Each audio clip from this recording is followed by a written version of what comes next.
Kuphi na kuphi emakhaya amadolobheni aseTukumbula sikhona sawubona ke mbukeli. Welcome to this week's edition of Ilungelo Lakho, It's Your Right. Luhlelo kunolethela konke lokuthinta nina nemalungelo enu njengebathengi. Mina ke ngisimpiwe Ngcongwane. Today we cast the spotlight on workplace injuries and your rights as a worker. Yebo ke mbukeli, namhla ke sikhuluma ke ngekuqiniswa kwemthetho livikela wena etingotini letendeka ke emisebentini. Asingene ezabeni ethu namhla.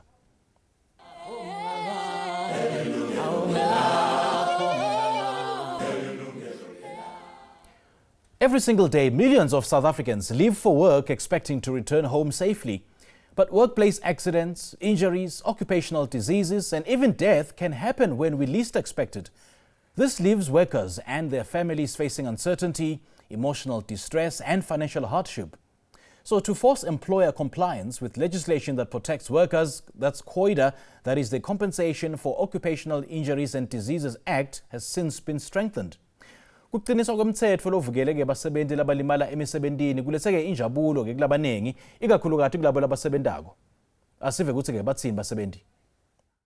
Iqiniso ukuthi angazi noma ngiregistiwe yini. And the act you're talking about besingazi angazi nanokwazi ukuthi ikhona. Ngalimala isandla. Yeah, so azange ngithole next so ngoba besingazi ukuthi si-covered and all that. And also nosisi wami walimala twice emsebenzini waphuka ninyawo. Waphinde waphuka isandla or isandla twice angisakhumbuli azange athole next naye. Andinolimala emsebenzini andiyazi ukuba bangandinika ntoni kodwa into endiyaziyo ukuba bangandinika i-leave ndihlale endlini. Angiyazi siwami ngiqala ukuzwa ngani namhlanje ngoba nje ngiqula lana and emsebenzini kukhona umuntu wake walimala and angicabanga ukuthi ukhona bake bamnika khona noma bamnika noma imali angikhumbuli because wahamba wahlala ekhaya futhi wagcina phela umsebenzi wagcina wakwazanga ukubeka ngenxa yokuthi walimala kakhulu.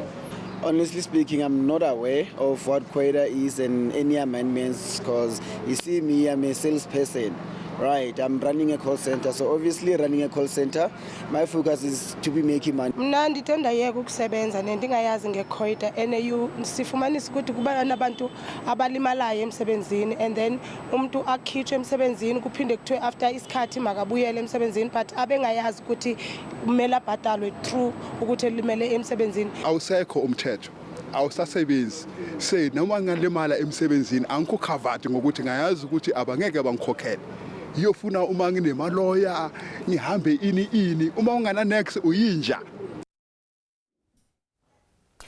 Manje khuluma kabanti ke ngeCOIDA nekuthi ke yini leshinjile ngalomthetho lovikela abantu ekulimaleni emsebentini.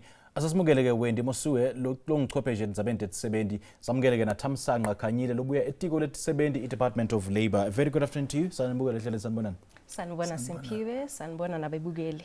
Ndavcala ngayo babukhanyile ke sesivile ke babukeli lapha ke most viewers bathi ke abawati umthetho weCOIDA labanye ke bathi ke kude kona lo mthetho nje lovikela ke tisebenti. Uthini ke kuloko? No, i-compensation fund ikhona and umthetho uyasebenza. Yeah.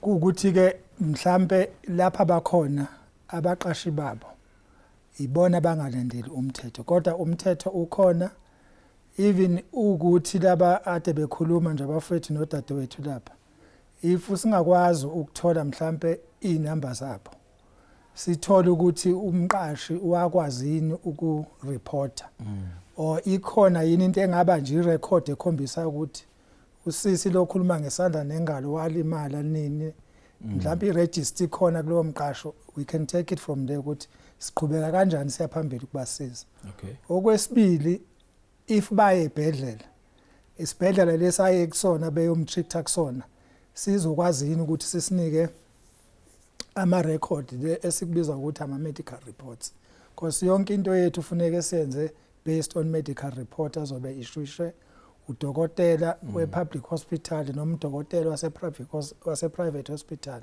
ukuze sikwazi ukuthi silandelelele.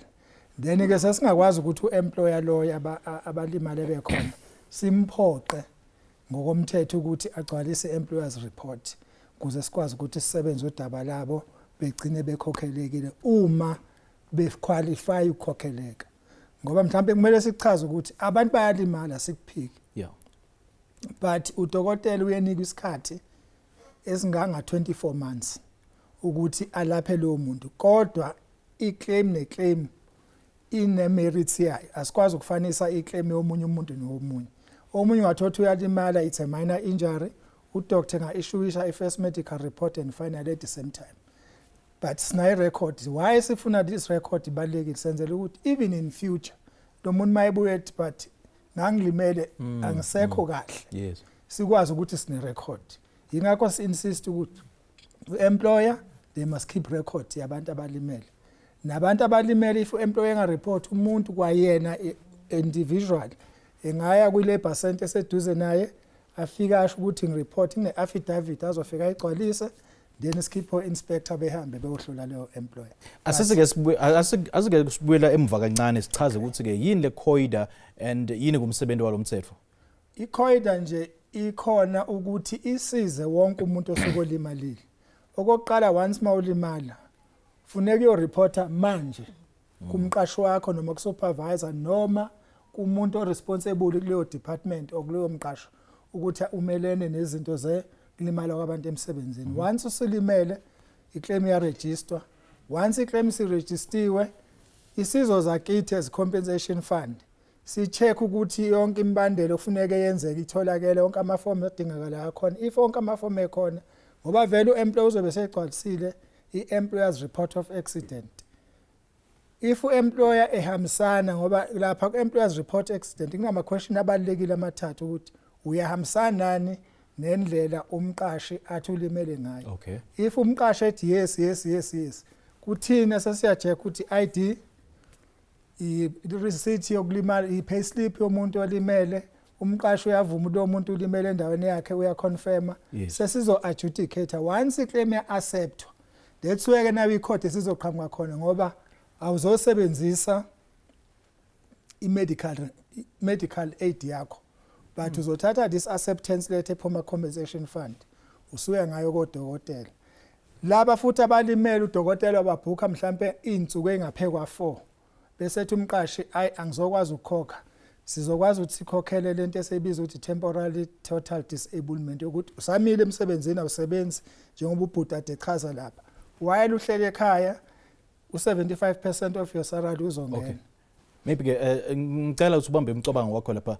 When I just want to rope you in, njoba ke sesivile ke most of the employers and consumers out there bathi ke abawadi lo mthetho baqala kuva for the very first time. Now wasichazela ukuthi where is the biggest gap? Is it the law itself or is it the public awareness or the lack thereof? So yazi Simphiwe, from my view into engiyibonile it's on both sides, right? If i-employer umqashi yena self ya decide ukuthi yazini angizohambiliselana neCOIDA wena njengoba sekashilo ubaba ukuthi wena as i-employee you have every right ukuthi uhambe uye labor uthi ngilimele ngale date umqashi wami akayenzanga lutho ngizihambisile mina ngazise doctorni, then from then on i-labor bona bayazi ukuthi bazokunceda kanjani eCOIDA uyabona. So the biggest issue comes from Tina self as abasebenzi, yeah, understand? Because very quite available. The moment ungena ku Google uthi COIDA Act is available. Iqaqisele everything that needs to happen ukuthi the moment ngilimala emsebenzini employer umqashi une right yokuthi well not a right responsibility kumele ukuthi then and there kube ne form ayicompletayo and khona ama company afana ne Comsol, you understand, where bazofaka all the details lapho yona communicate ne COIDA, then from then on uzamani bakhumbuza ukuthi uyitholile first report na from employee uzokwazi ukuthi uupload ihambe iye kuphi ibuyele COIDA, then from then on izamani bapha ama steps ukuthi from now on if ungazi ezumqashi ukuthi process ihamba kanjani izokunceda uyabona. So the biggest problem kahle kahle Simphiwe, to answer your question, it's not just employer nathi as employees ngoba ilungelo lethu kumele wena self wazi ilungelo lakho to know whether or not umphathi wami uhamba kahle or akahambi kahle. Yeah, and I think ke kunalenzaba yokuthi aswati lamalungelo in as much as lamalungelo sinawo kepha ke aswati singabasebenzi. So that's the biggest problem because wona akhona available and ayakusikela akuprotector uyabona. But if ungawazi then sometimes uthola umuntu ukuthi athi ngawalimala ngo2005 but bozokwazi ukuthi if umphathi wakho akayenzanga lutho you had every right ukuthi uye to your nearest labor center uthi nayi ngalimala ngedate so ngaya la umphathi wami akayenzanga lutho and then now ke yilapho ke manje with the amendments abaphathi laba ke sebazothola ama fine khona ukuthi anenzanga the way bekumele nenze ngakhona. Okay, so lo mthetho ke uvikela tisebenzi leti kanjani? Are we talking about permanent workers, contract workers, casuals, freelancers or just about anyone who enters the premises of that company? So I'll hand over to Ubaba to first give us a directive in terms of that. Umthetho bhuti eSouth Africa uthi wonke umuntu oqashiwe ukhaverekile iCOID Act. That is one. Whether usebenzela ugovernment, usebenzela umuntu nje lapha esiphaza shop, lo muntu sokufuneka enze iqiniso sokuthi once umuntu wanenkampani eqasha abantu engayedwa kuya kaba 100, lo muntu une responsibility ukuthi manje abuye ezotshena icompensation commission ukuthi nginayo ikampani a register, so that njalo makuphela unyaka usibuyisela lento esiyibiza ukuthi ama return of earnings. Lokho kusiza ngani ukuthi umuntu wakhe mayelimala uyazi ukuthi ukhaverekile lapha iCOID Act. iCOID Act omunye umuntu uzothi ayi ngiregistile anginawo amandla. As a COID Act we take over ukuthi lo muntu lo kuze angakhipha imali yakhe mayesibhedlela si acceptile iclaim uzo assesswa ubona any doctor at any given time provided okusho ukuthi ke noma ngabe ngisiphi isisebenzi lesi temporary noma lesi casual noma ngabe ngimuphi ngoba ngabe EWP wonke umuntu ovuka kusenethwe emsebenzini kune officer yosebenza kulona umthetho wase South Africa uyamkhava. All right.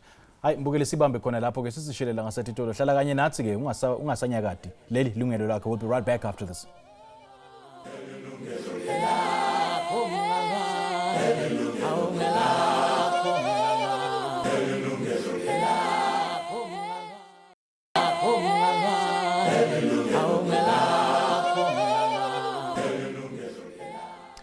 Welcome back, everybody. To take part in this show, you can call our participation lines right now. 011-714-0670, noma ke 011-714-0674, noma usithumele ke iWhatsApp 060-844-9857, or email your views, your thoughts or your topic suggestions to consumer@sabc.co.za, noma ke usithole ke Facebook. Kepha ngaphambi ukuthi ke sichubeke asasive nanga umbiko lesiwendele ngipapha Madube.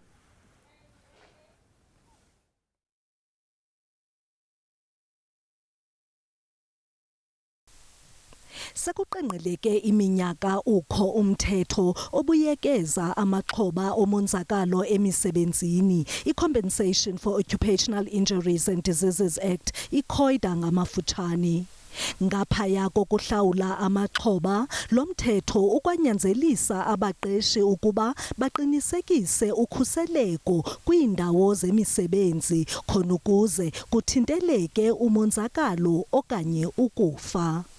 Nangona kunjalo uninzi lwabasebenzi kwanemibutho ebameleyo bathi isikhalo sabo sesokuba lo mthetho awubeki elubala iimeko ezinzima abasebenzi abajamelene nazo kwiindawo zengqesho. Enye yezinto ezibaxhalabisayo yeyokuba sekuyiminyaka ezinye iindidi zabasebenzi neziquka abo basebenza emakhitshini bengakhuselwanga ngokupheleleyo phantsi kwalomthetho iCOIDA.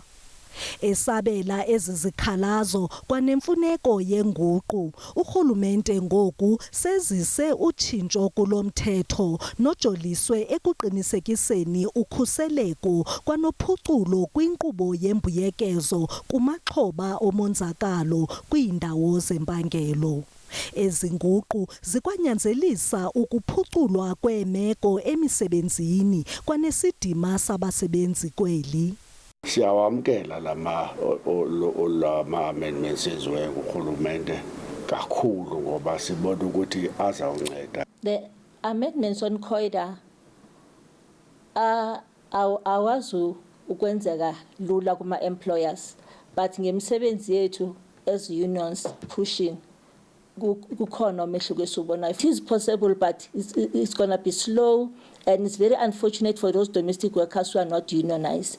Lenguqu ibonwa ibalulekile njengoko isiza kanye ngethuba zisanda ngokwanda iziganeko zokulimala kwabasebenzi kwiindawo zengqesho.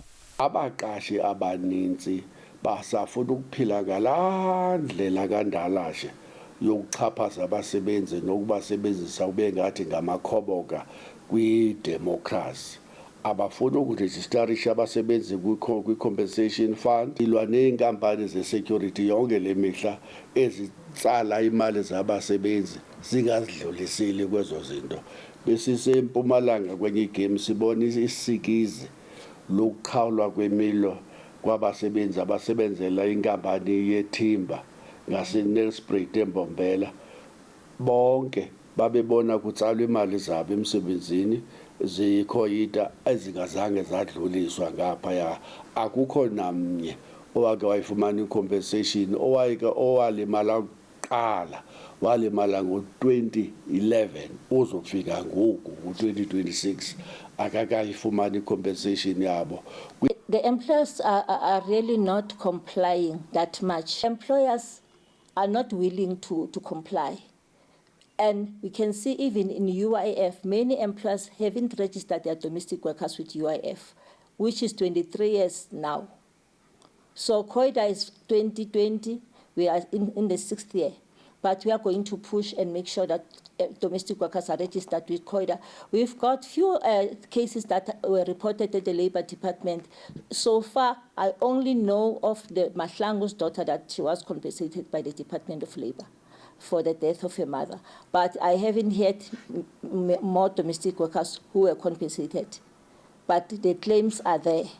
Lemibutho imemelele isebe lezemisebenzi ukuba libe ngathi liqinisa isandla kubaqeshi abangalandeli imithetho ngokuthi bangababhalisi abasebenzi. Umbuzo obalulekileyo ke ngoku kubasebenzi ngowokuba ingaba bayawazi ngokupheleleyo kusinina amalungelo abo. Ngawaphina amanyathelo embuyekezo ixhoba elingawathatha phansi komthetho iCOIDA xa lithe lonzakala emsebenzini. Ingaba phofu ubhalisiwe na njengomqeshwa njengokuba kugunyaziswa yiCOIDA? Phaphama Changana Dube, ilungelo lakho. We just heard a perspective of the labor movement. I want to talk a bit more about some of the amendments. Sivile Utsige, iCOIDA has gone through significant amendments. Utsige, ngaphi amendments and what really necessitated the amendments? But singachaza nje ukuthi kukhona ama-amendment kumthetho lomusha upresident awusayinile asekhona. Eyokuqala njengosisi ngoba de khuluma sizokhumbula ukuthi ama-domestic worker umthetho ubungawakhavi. Yes. Kodwa manje umthetho usuyamkhava umuntu osebenza ekitchen. Okwesibili i-domestic worker siuvulile umthetho ukuthi uthi uzoqala from 27 April 1994 up to now. Bonke labo bantu abalimala ngaleso sikhathi if beza kuthina kuma labor center ethu bezo reporter bena wonke ubufakazi bokuthi balimala mabaye ibhedlela beze nalawo ma record asebhedlela ama case abo siyawathatha siyawasebenza siwa process sibheka ukuthi umuntu yini azoyithola. Which means it's now retrospective lokuthi ke kubuyele emva ku 1994. Okay. Uzoze ivale for u1994 uzozuvale ngomhla ka 31 March 2029 should banikwe u3 years. Bonke laba balimala lo mthetho ungakaphasisi ukuthi bavele beze namaphepha abo anobufakazi ukuthi balimala emsebenzini. Now to get up until 2029, what does that mean? Lokusho ukuthi after 2029 ngeke basavikeleka under lo mthetho. Under lo mthetho sizoqhubeka nama case amasha from April 1 ngoba uqale ukusebenza umthetho mhla ka1 kuya phambili. Okay. La lo esikhuluma ngawo ukuthi 1994 to March 2029 sivulela laba ade bethi abalinalo ulwazi bebengawazi futhi amalungelo abo. Okay. Owesibili sikwazile futhi kumthetho lokuthi bonke labaqashi abangakwazi ukulandela umthetho njengoba udinga sesizokwazi ukuthi ngokomthetho ngoba ugazethiwe wapublishwa siba penalize masibathola ukuthi abenzi lokho kumele ngabaya kwenza. Okwesine sesikwazile ukuthi umsebenzi mayilimele ngokomthetho omusha sinalento esibiza ukuthi rehabilitation, sinento esibiza ukuthi return to work, sinalento okubiza ukuthi i-retention yomuntu. Sizokwazi ukubasiza bonke labantu ukuthi umuntu mayilimele mhlawumbe unqamuka ingalo usakufuna ukuqhubeka ukusebenza somnike assistive device. Okay, I want us to talk a bit further about, some of those factors we've just highlighted. Gepage, let's take our first caller, Sina Solomon Ula Soweto. Very good afternoon to you, Baba. Solomon, good afternoon, welcome. Welcome, how are you?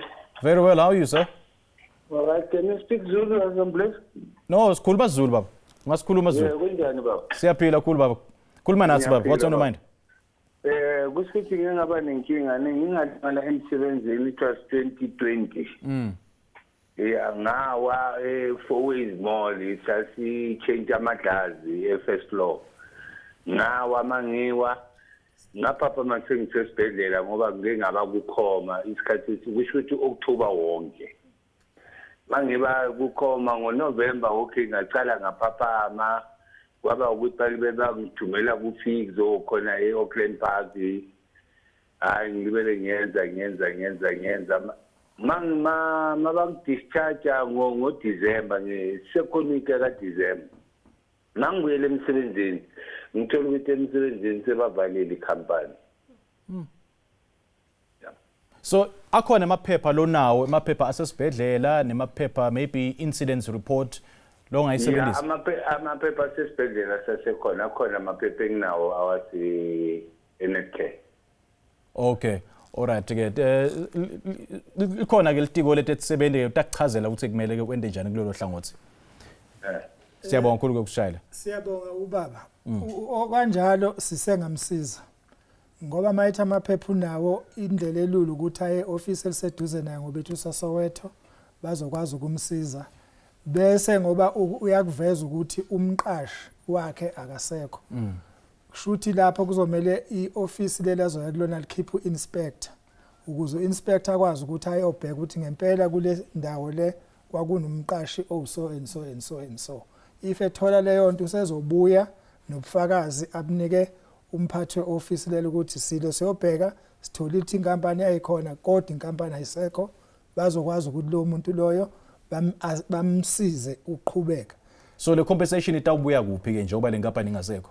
No, akusho lutho lokho as long ukuthi inkampani yayikhona. Yes. Uinspector ngithi uzohamba uzophuma ayobheka ukuthi inkampani kuthiwe yayila. Yes. Abuze nabantu nezinye inkampani mhlawumbe ezakhele lapho ukuthi hayi wayekhona usibani wathutha sokungena omunye umuntu.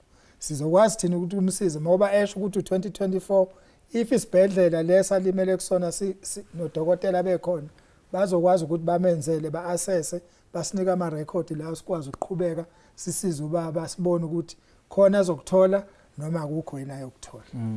Kodwa nje mayukuthi amaphepha unaye ngaye eofisini eseduze naye bazokwazi ukuthi bamsize afike abeke ngoba ade khuluma la ucingweni and then bazokwazi ukumsiza. Okay baba Solomon sathemba ukuthi usitakele kepha kumele ende njani aye ehhovisi leLabor.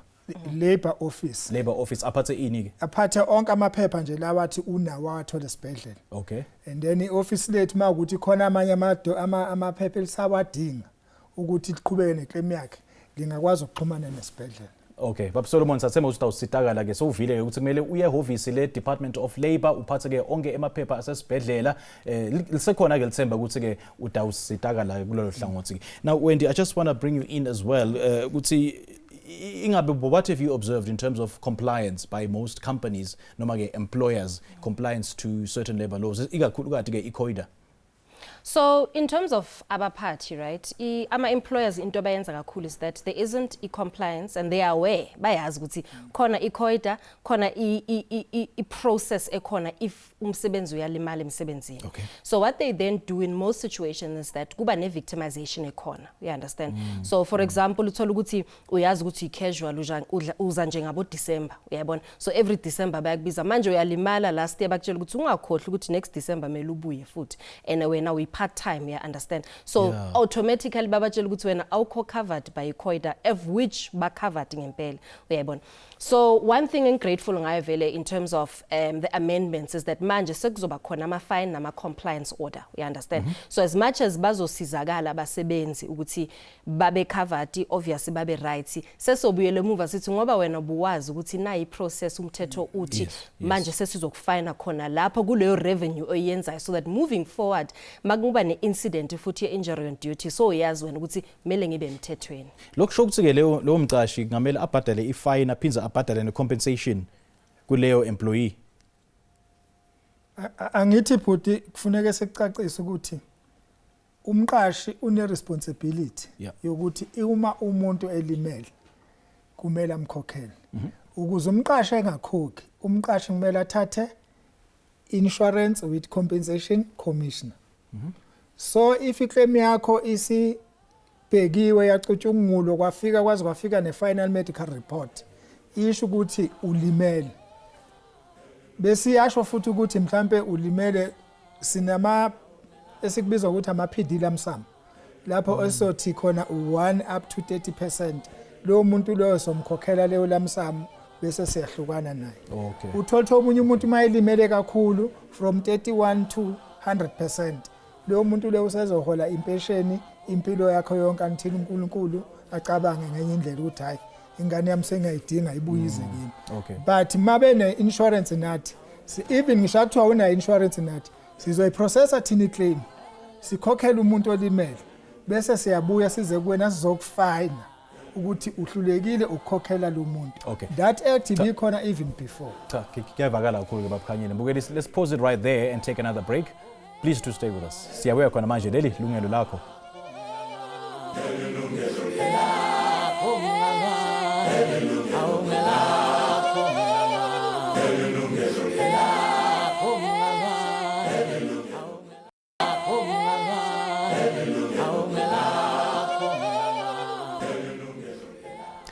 Sagomola futhi ngibukele. Remember, we're still taking your calls on 011-714-0670 and 011-714-0674. Noma ngasithumela iWhatsApp ku 060-844-9857. You can also email your thoughts to consumer@sabc.co.za. Noma ke usithinze ku Facebook. Namhla ke sikhuluma ngemthetho ke wekuvikela basebenzi iCOIDA noma ke nangabe kwenda uthi ulimele ke emsebentini ukuthi ke athina amalungelo akho nethi ke yini ke longakuthola to compensate you should you be injured on duty noma nakulethiwa ke phecelezi i-injury on duty. Sinabo ke bochwepheshe batasisita ke ekuthena amalungelo akho athini nethi ke yini kumele ukuthi yendeke nawe. What is your responsibility as an employer and as an employee in terms of complying with some of the laws? Asivile ukuthi iCOIDA has gone through significant amendments kunelishintsho ke lithita ke kulomthetho lutawuvikela ke bonke ke basebenzi kunama additions lathite including ama penalties that that employers need to be slapped with if they don't comply. Asasichaze ke ukuthi like for compensation to take effect, does the injury have to happen within the work premises? Yes, definitely. Well, not the work premises, but you need to be on duty. You need to be on duty. As isho yona ukuthi injury on duty. So uma ngabe ngisebenzela ngaphandle kwemsebenzi like being truck driver and then ge injury noma ge accident yendeka outside of the work premises, would that be would that cover me? Well, it would cover you if by the time ulimala ubusesemsebenzini uyenza your normal day-to-day duties. Okay. So if you're a truck driver usuka la uye Mozambique, you're offloader, right? I-accident iyenzakala while u-offloader or while usemgwaqeni on your way to offload. But if it happens ukuthi by the time sushayisile mhlambe I'm not a truck driver, I'm just a normal driver, ngishayisile ngithatha imoto ngiyahamba mhlambe ngiye Johannesburg ngiyalimala lapho sengishayisile. So shayisile. Yeah, Okay. I'm So not it's on outside duty. of the working hours. Yes, I'm not on duty anymore. Okay. So lithini ke litiko kulapho kulelo hlangothi? Usisi lokho akuchazile Niyavumelana. right. You must be in your course of employment. You must be performing your duties. Then you get injured, you will be covered. Then the responsibility is for the employer now to report a matter kwi-system esisebenzisayo of which 98% of the employers they do have. Very few where they will be having issues of network and so forth and so on. By a reporter online, izakithi siyayisebenza imetha yomuntu. Okay. But you must be performing your duties. Yes. You must be on duty. Right. Because employers report iyasho ukuthi we need to determine date, time and place. If ukhumbula usisi kwakuthinta ukuthi ubuwenzani ungathi uyi-stock counter sikuthola usudrive i-truck. You need to explain to us ukuthi why manje usulimala etruckini ube uyi-stock clerk. We must get correlations and understand why. If there was a shortage of staff, employer funeka additional motivation ukuze sikwazi ukuconsider leyo nto leyo. Okay. Let's take another caller. Itumeleng ulapha ke Soweto. Very good afternoon to you. Welcome. How are you, sir? Very well. How are you? I'm good, thanks, man. Talk to me. I do have a few questions with regard the IOD, right? Yes. I was one of the guys who was injured at work for a period of 7 months. I was going through the process here. Then after all, there was an operation that was done over my left knee. So after that, and then now it's been almost 1 year, 6 months. And then I haven't received any call or any message from Department of Labor in terms of the compensation. What are the process of being compensated, whereas the company was submitting everything via the Labor Department, even though the people from the hospital, they were sending each and every medical report up until the final report. And then the problem is that since the doctors, they said I'm okay, I experienced a lot of difficulties with my left knee. I can't drive anymore the way I used to. I get tired easily. And then I want to know, does the compensation get compensated if only your leg is cut or you can no longer work anymore, or how does that work? So are you still employed? Like, are you still employed by the same company? Yes. Okay. Do you have all the paperwork and nema papers esibhedlela? From day one up until now, I still do have everything. Okay. Babkhanyile, there is from Department of Labor. Khona la funa ukubuta kancane. No, ubhuti ngiyamuzwa. Ukuthi ulimele and uyile esibhedlela usubmithile izinto. Eza ngichazile ekuqaleni. I-matter ne-matter siyi-treat based on its seriousness. Okay. If udokotela engakayi-issue i-final medical report, asikwazi ukufinalize claim yakhe. Because i-COID Act ithi umuntu mayilimele, umqashi nomqashwa banikwa isikhathi esingango-24 months. If sokufika u-24 months, then u-treating doctor sokufuneka sinike i-final medical report. Which means the compensation utayitfola after 24 months angiva kahle lapho. Uma ulimele. Utheke ulimele and it's been a year and 6 months now. Correct. No call, no communication from we Department don't have of Labor. to call. If udoctor esinika i-monthly progress report ukuthi i-client yami ayakapholi, asike isidingo sokuthi simfonele.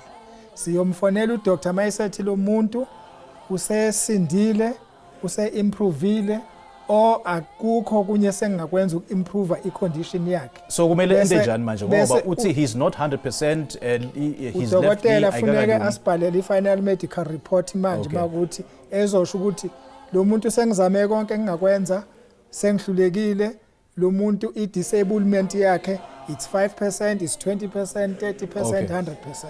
Then sesi-implementa leyo decision, ithweke sesomfonela ukuthi mawukuthi umuntu osebenza kwi-private company sesocela ama-banking details akhe kuze sikhona. Okay. Ngiyathemba usositakele lapho uyitumeleng lapha ke Soweto ke kumele ke uye kudokotela wakho uthole that progress report uyimikise ke final report, yes, a final report uyimikise ke Department of Labor for your matter to progress forward. Okay, mbukeli ke sibambe khona lapho ke futhi sibuyele ngasetitolo hlala kanye nathi ungasanyakadi. Leli lungelo lakho.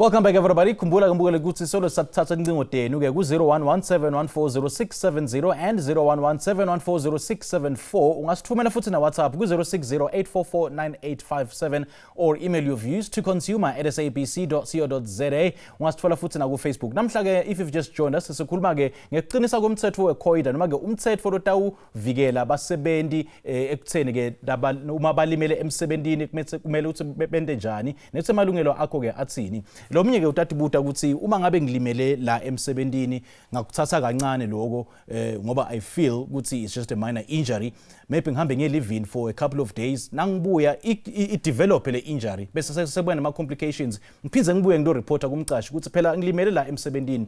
Ingabe lokho kuyamvikela umuntu ukuthi abe protected under iCOIDA ngoba phela ulimele la emsebentini, just that did not report at the very same instance? Sihlezi sizama ukuthi sixwayise abantu ukuthi uma ulimele, because kuthina there is no minor or major incident. Kumele ureporte kumuntu o identifyiwe i-department yakho ukudila nezinto zokulimala emsebenzini. Bese uyasho ukuthi no, hayi ngizizwa ngi-right. Ukuze mawusubuya after insukwini ezu3 ezu4 ezu5 kunayo irecord esho ukuthi wa-report ukuthi uwile noma utwist iqakala, but wazizwe right. Mayese phaphama ngakusasa unyawo soluvuvukela. Lokho kuyasiza ukutheni ukwazi ngisho umqashi ekwazi ukuthi complete employer's report of accident, enze zonke izinto edingalayo akuthumele esibhedlela, ngoba asikhumbule ukuthi any injury on duty funeka i-reportwe within 7 working days. Yes. Any occupational disease, it must be reported within 14 days. Bese sithi ke if uhlulekile lo 7 no 14, umthetho omusha manje uthi usunikiwe u36 months. Kushuthi after 36 months iclaim yakho ngisho usungeze uzoyireport sesoyithathela for irecord ukuthi sazi but ngeke sa entertain. Omdala ubukhuluma ngo12 months ukuthi u7 u14 no 12 months. So asaw apply law from April kuza ngapha. Sesithi uhlulekile u7 wahluleka u14, still you have 36 months, but uemployer sokufuneka sichazele ukuthi ubani obe wrong. Ngoba if ehluleka usichazele employer ukuthi ubani ohlulekile ukureporta seso implement issue penalty. Okay. Now wedi ingabe ke i-employee nangabe believes ukuthi umcashi is not complying, kumele ende njani? So anga reporter to employer ukuthi ngilimele kanje, right? The moment employer angayenzi lutho angahamba yena self aye to the nearest Department of Labor. So khona lapho in most cases Department of Labor will even assist ukuthi bathathe inspector ihambe ye company to go and investigate. Okay. All right, so let's take our next caller. Sna agreement tulapha ke Bushbuck Ridge. Very good afternoon to you. Welcome. Good afternoon. Welcome. Siyaphila kunjani? Ngiyaphila papa. Talk to me. Yeah, ukhuluma agreement ngokwamfuna stop. Siyabonga kakhulu. Talk to me. Ngalimala 2023 October 2017. Then mangilimala pregnant 70 casino, and then pregnant na 5 months kwangena botsotsi ebusuku 17 angishaya ngalimala vele kwatholakala ukuthi ngohlala isibhedlela 1 month ngaluza mntwana ngahlala kuvuka vele senyalo angikhoni nokuhamba ngihamba ngistress ngihlala wami bathi ulimele kwaleso sikhathi sesigameko kumele ngiye ku-operation and operation ye-back manya ku-government hospital bangitshela ukuthi ngilimele maresile abangitshela wona bangitshela ukuthi ngahla ngasahambi ngahla ngasayendi lutho and kwathi last year ngaba pregnant bathi angeke ngikhona ukuqhubeka ngithale isise ngenxa yokuthi i-back yami angikhona ukwenza lutho and nanyalo vele ngihamba ngema-crisis ngoba i-back yami vele angikhona ukwenza lutho and then emsebenzini akhona amaphepha labakwendela wona emsebenzini banginika amaphepha bathi ngiyoconsulta ngawo kadoktor mangifika kadoktor doctor wathi kimi angeke uconsulte ngala maphepha la kufuneka i-cash wathi bhadalela mina i-cash yami vele ma-medical cost bengiteni bhadalela mina. But akhona amaphepha a-doctor asho ukuthi ke inkinga yakho beyiso? Yeah, nginawo wonke yonke into nje angisebenzi 20 days ngifuna ngisebenza izinto ngingakavuyi 1-2. Okay. Angikhoni vele kwenza lutho. Okay, bakhona ke baka labor la e-studio ke batakusita kulolu hlangothi. Sichubeka ukubukele SABC1 ilungelo lakho kwanye lo ke mbukeli. Let's take a final ad break. Asihlangane futhi nasibuya emakethe.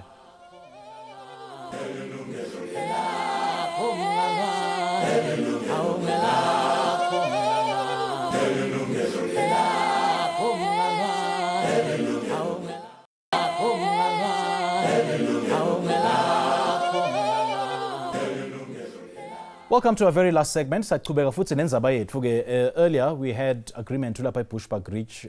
Ngiyathemba uyivile inzaba yakhe ukuthi ungamsita kanjani lapha. No, sizwile indaba kaSisi naye singam advise njengobhuti nje lokho wafona eqaleni. If ama document ekhona kufuneka wathatha ama document aye officeini lethu bazofike bekwazi ukumsiza ngoba engikutholile kancane kuyakhomba ukuthi umqashi uyazi ukuthi kumele enzeni.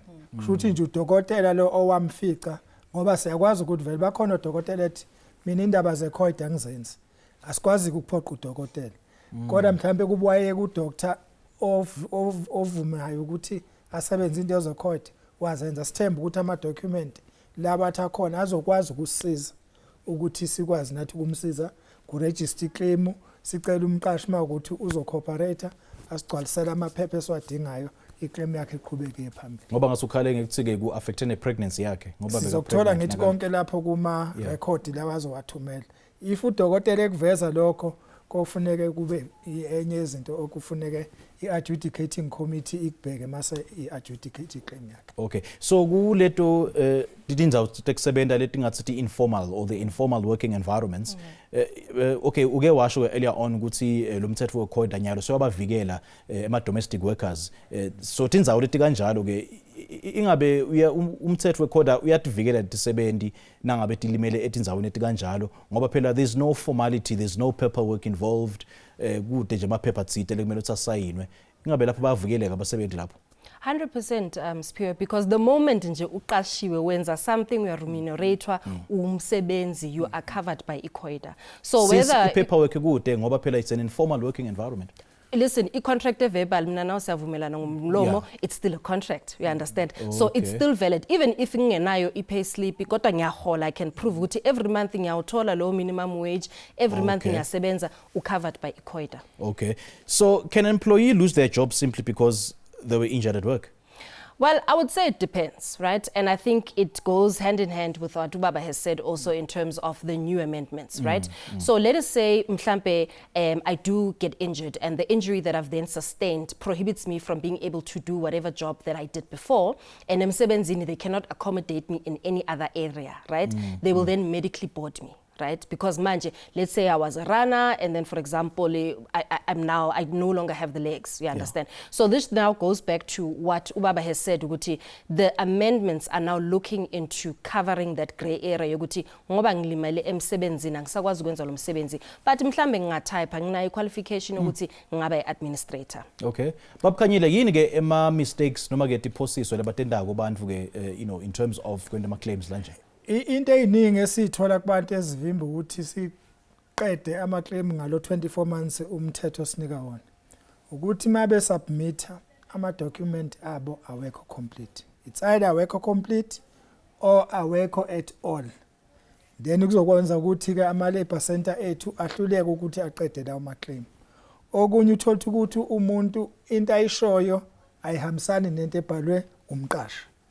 Manje sekunama conflict kulezo ndawo lezo okwenza futhi kube neprocess ke manje i-delay kodwa kuzinto enjalo if mhlawumbe iclaim sigcine siyivala umthetho omusha in terms of section 91 uyamvumela umuntu ukuthi athi ay angikho happy ngesinqumo compensation commission osithathile abuya abhala incwadi athumele kithi ayisezobhekwa ithina manje sekunethimba eli-independent eliyimele lizochecka zonke izinto umuntu ayifakile kodwa leyo process ifuneka yenzeke within. Okay, ngicela ukuhlaba lumi ke lapho ke sisase ke very last caller sina noZipho useBrett. Very good afternoon to you. Welcome.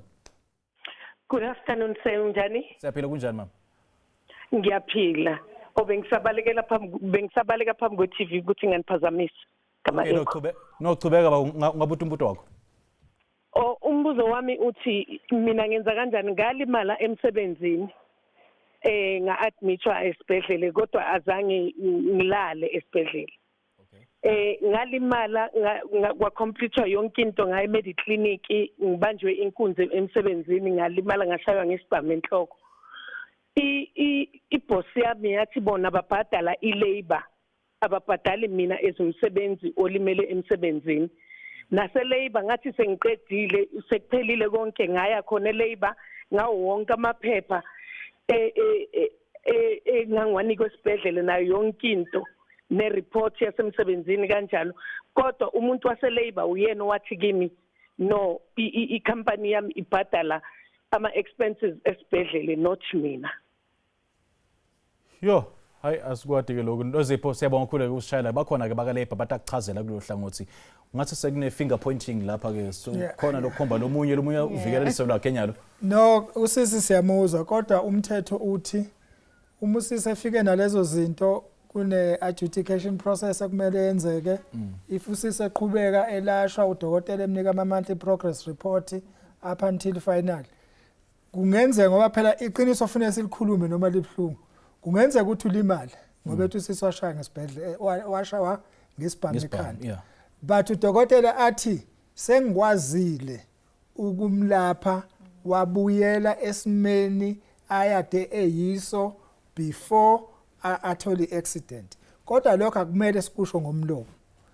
I-ofisi yethu asuke yekena sisifuneka imnike incwadi ebhaliwe ibese iyachaza futhi ukuthi based on a final medical report dated from this doctor iyona esenza ukuthi sithathele isinqumo lo amtshena isinqumo ngomlomo asebenze kanjalo. Okay, now Wendige, just before we wrap the show nangabe ke i-claim rejected, what are the options available to umsebenzi? Like any other application, if you rejected, they have an opportunity ukuthi ba-appeal. Njengoba sekashilo ubali ukuthi masu appeal ke yila izothathwa iyobhekwa yenye i-committee but i-appeal is something that is available for them. Okay, all right. Yini ke just a words of advice ke before you wrap the show longayinika ke bonke labasebenzako? Into engayisho Siphiwe is that in terms of wena ezumsebenzi yazi ukuthi amalungelo wakho yini ezumsebenzi. Yes. And into engayisho futhi ukuthi any other legislation i-available eGoogle awudingi nokuthi uyofonela someone uthi kwenzeka so if kwenzeka ukuthi mhlawumbe awukho sure funa umuntu owaziyo ngomthetho umbuzo ukuthi kwenzeka la ABCD ngiyaphi mase ngila. Okay, all right. Wendy, nawe baba Khanyile, thank you so much for joining us. Siyabonga kakhulu ukuhlangana nani. Hake mbukele Khanyile sisive maphethelwe nehlelo lethu namhla ngithe ngibonge ivakashi state ngekuba nathi kuze kube manje. Ngithaza bonga ke nani ke babukele emakhaya ngekuba nathi kuze kube manje. Sihlangana futhi ngevini elitako lapho ke sitanlethela lenye indzaba letawutsinza nine malungelo eni njengebathengi. From me Simphiwe Ngcongwane and the rest of the team size ngitsala kahle. Do have a great week ahead. Cheers.